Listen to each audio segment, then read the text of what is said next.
Hi, it's Mark Hanna, Hothead Thundermouth, coming to you with the wrap up and review video of Iron Curtain. This one from MMP Games, designed by the gamers. I've finished off the first scenario up to turn 6 when I called it for an Allied victory. This one is Patton's attack, I'd say, in 1945. But this game is quite broad. You can play scenarios from 45 all the way up to 1989, and it's quite flexible, a lot of replay value.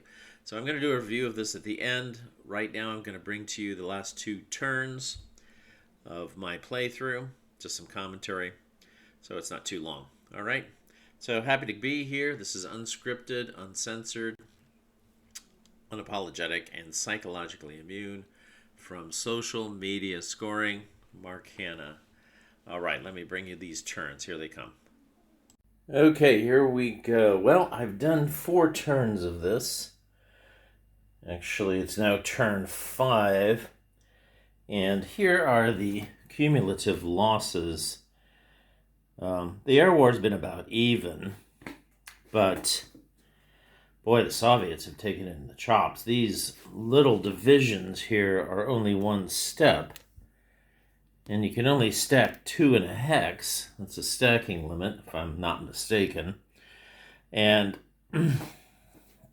because of this, and the chart, it's easy to get a D2 if you get, lucky on a 3-1, which is a lot of one of the attacks the Western Allies made. So they've just basically hammered the infantry divisions. You can see even the mobile formations for the Soviets have been reduced. Even though they've only captured 1 city hex so far, they got 1 here in Prague. They're going to get Vienna. I think they'll have enough time to get both hexes. They're going to get Cottbus. I'm going to play one more turn. I don't know if I played everything correctly, but I really think that either I got some things to learn how to play this system, or the Soviets are hard-pressed to stop the Western Allies. Fun factor for this, I'm going to do the review. It's quick and easy to play. So panzer pushing game. Zones of control count, but they're not sticky. I really think that in this particular case, if the run-up is good and the air war is even, I think the Western Allies have a definite advantage in here. So I'm going to review this game, but this is the situation at turn 4. I'll play one more turn to see what happens and call it a day. All right, thanks for listening to this. Here we go. All right, folks, I took another 2 turns. It's turn 6 finally. These are the turn 6 kills so far. I didn't play the Soviet turn. They've got 5 hexes now. 1 of Vienna. It resisted an overrun, or I'd have both. But then there's 2 in Prague. That's 1, 2, 3. Dresden's 4. They also have 1 of Berlin now for 5.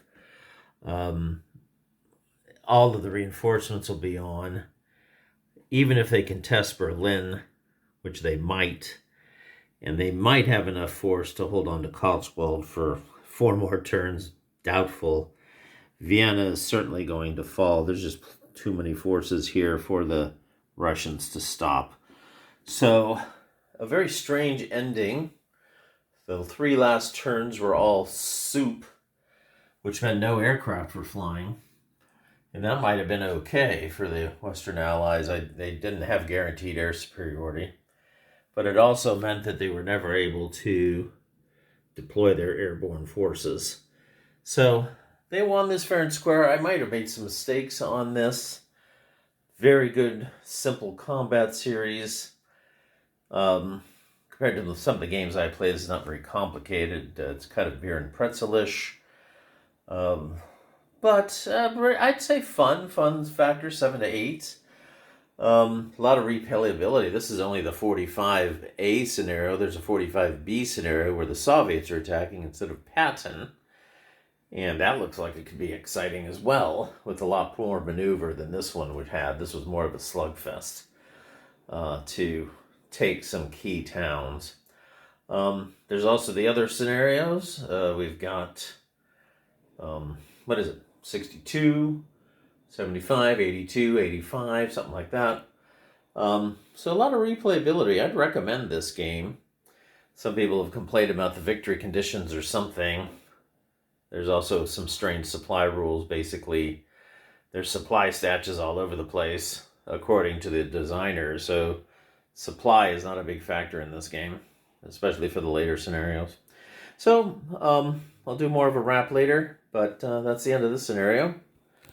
And thanks for watching. Hey, everybody, it's Mark. I'm coming back here now to do this wrap up. So you've seen the end of the turns. Basically, it was an Allied victory, it looked like to me, so I stopped. Learned enough about the game. Standard combat series. In the 1945 scenario, you work with the standard combat series rules, which they come in a series. They're pretty simple. But I like them. They're compared to the operational series, which, some people love that. Not me. I'm not a big moving supply counters around, expending supply for artillery shells and all the stuff that they do in the operational series. The standard series cuts all of that out, gets right to the wargaming, so it's quite fun. What's interesting as usual, not as usual, I'd say, but normally the gamers, when they have their playbooks for the scenarios, or the game itself, which is Iron Curtain, a lot of times this game book isn't so thick compared to the standard series rule book, but in reality that's due to the number of scenarios. The actual number of rules are limited to, it looks like, 12 pages. It's nothing bad, nothing hard to use at all. Now, I only played the 45 scenario, which uses the standard combat series only. So that in and of itself is still fun. You got a terrain effects chart, and, well, it's a combined terrain effects on movement chart. Then you have a combat results table for 45. I don't know if you can see that due to the AI screening, but there's a combat results table here and one up here for later years. Now, buried in the rules, which took me a while to figure out, that was the only thing, is the organization of these rules was, I found, a little strange. If you're going to have a player aid card, put everything on the player aid card. You got to look in here for the 1945 terrain effects on combat chart. Okay? And it says, for example, here, this is where you find out what defender terrain is and which of these are no retreat terrain. So I think in no retreat terrain, my understanding is that you can take a step loss instead of retreating. So, 7.2D, looking that rule up. You got to go in here for 7.2D. As listed on the terrain effects on combat chart. Now, I've not ever run into a game where it has a terrain effects on movement chart that's separate from the terrain effects on combat. I don't know why they did that, but they did. Anyway, no retreat terrain. In this game, it makes no retreat roll at all for the defender. That's with the scenarios that are past 1945. Okay. They cannot opt to ignore no retreat terrain and accept a retreat.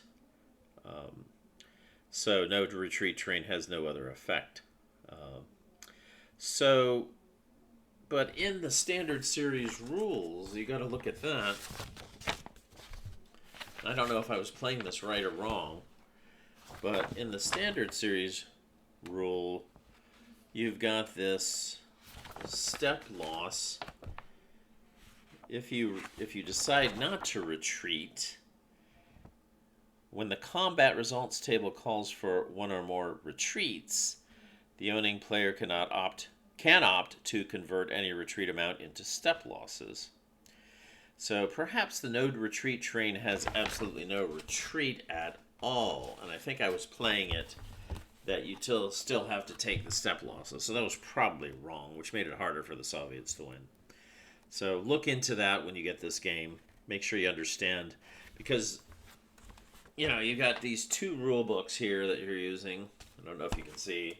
There's this one and that one. And it can be a little confusing as you scuttle back and forth between the two. And I'm guessing that I was doing the retreats wrong on that. But that didn't come up very much except for the major cities, which the Allies have to capture to win. So they might have been able to break into those cities more easily than they should have. In any event, aside from that, as a review, this game has some good, cool rules. The standard series, you're allowed to advance with your exploiting units. You're allowed to overrun with them. In fact, my very best unit, I think I did a 3-to-1 overrun. But if you roll snake eyes in this game, it's an automatic 2-step loss for the attacker, and the entire formation was wiped out. That was the start of my game for the Allies, but after that, it was a downhill battle, I would say. Slightly uphill, then downhill. They took a couple of turns to get their units all the way up into the battle, but after that, they just simply dominated the scene. They had better equipment.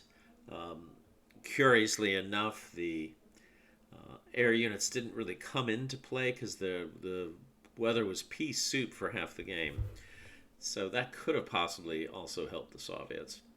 But getting back to the review of the game, the map board's nice, the counters are nice, two-sided counters, very easy to see which nationality is which.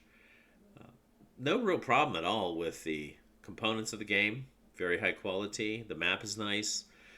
I put it under Plexi because I think it is a paper map.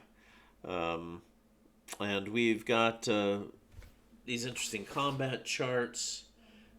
I didn't play with these rules, but you got nuclear strikes, chemical weapon strikes, which you could possibly have in a war.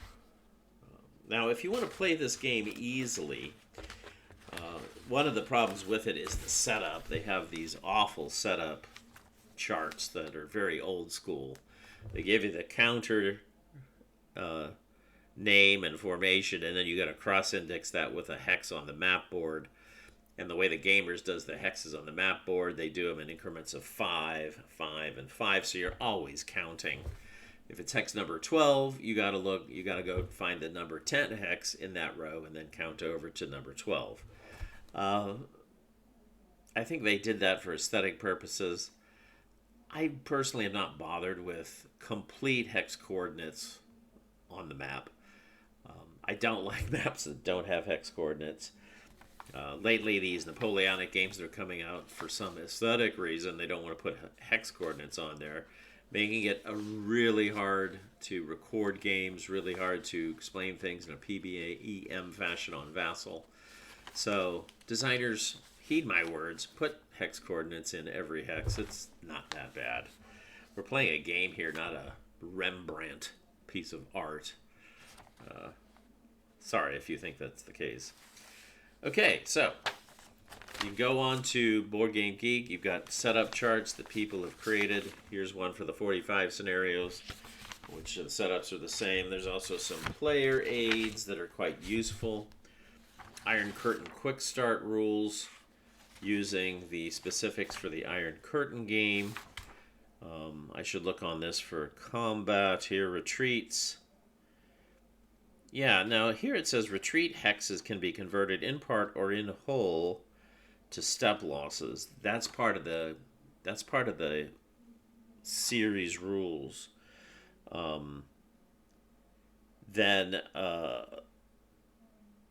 I don't think I was playing that retreat rule right, but no big deal. Anyway, high replay value for this. I'd highly recommend this.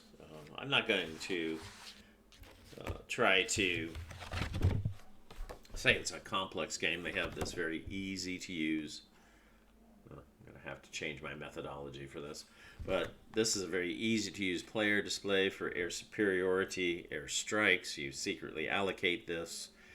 roll a die for air superiority, and then that affects how many losses you might have, how many rebuilding units, and how many destroyed units, and of course which ones actually survive to maintain their airstrike capacity. Then when you do airstrikes, they can actually run the map. You can do hex by hex, step by step. If you continue to destroy or make a step loss, my understanding of the air rules, you can then move to the next hex that has units and try it again and keep trying it again. So some of this terrain is quite vulnerable to airstrike success. In 1945, it's mostly 5s or 6s. But forest, for some reason, forest is easier to attack. Forest and open are quite easy to attack with air.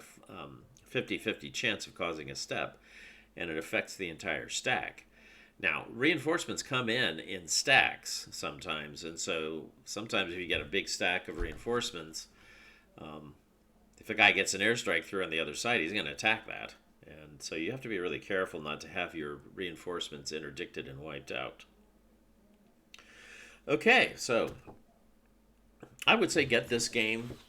Some people compare it to the NATO game. There's a NATO game out there I'm interested in checking out. There's also a gigantic monster World War III game out there. I think Compass Games does that. That's a composite of 5 or 6 different sub-games for the outbreak of World War III.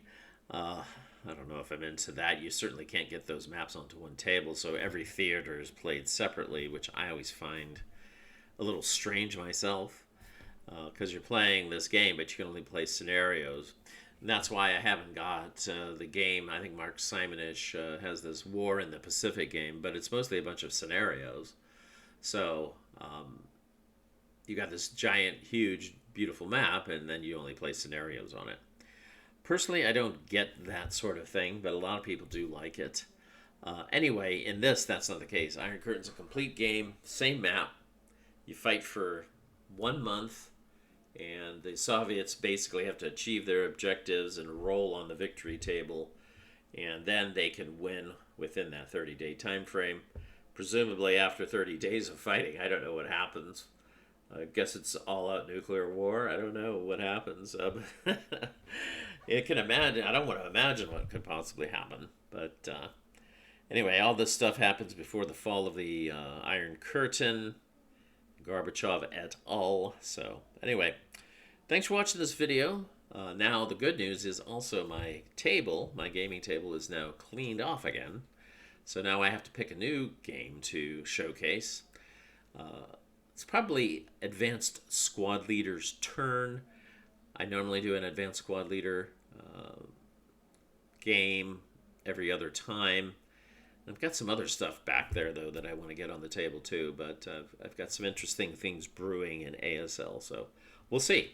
Thanks for watching. Like, subscribe. Remember to remain psychologically immune from social media control. And don't forget the victory dance. And you know who had the victory. Right on. Bye.